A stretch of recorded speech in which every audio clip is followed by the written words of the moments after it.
مادر سعی که بر کمره اک میکنه.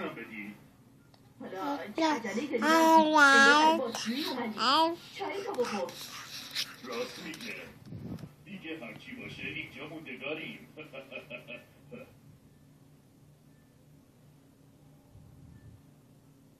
دخترم اگه میشه یه لیوان آب واسم بیار ممنون میشم. الان میارم بابا جون.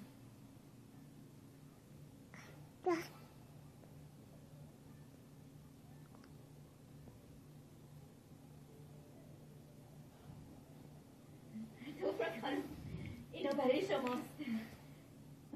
از طرف چنل نمیدونم.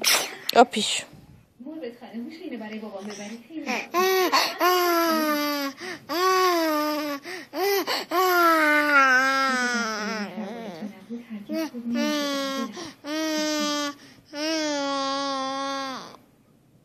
خو گرفته.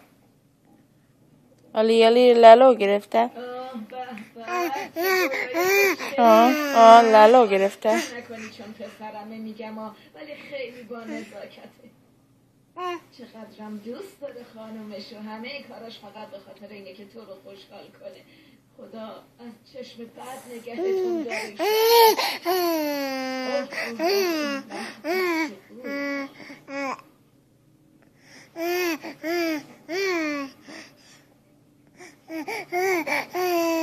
سک خوش اومدی تو بکن.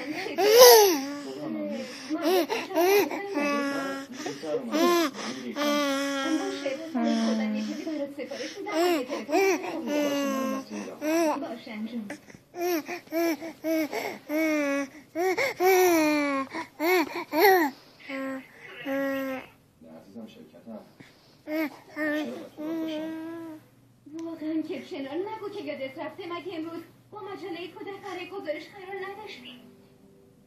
وای عزیز دلم راست میگی کلا فراموش کرده بودم. نمیشه یه خورده به تأخیر بندازیش؟ آخه چنار این چه حرفیه میزنی؟ چطوری گل کنم اینه گل کنم.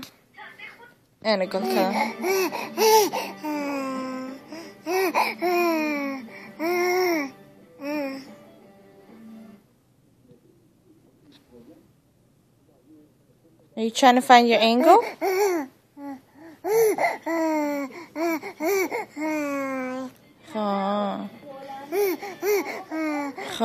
خا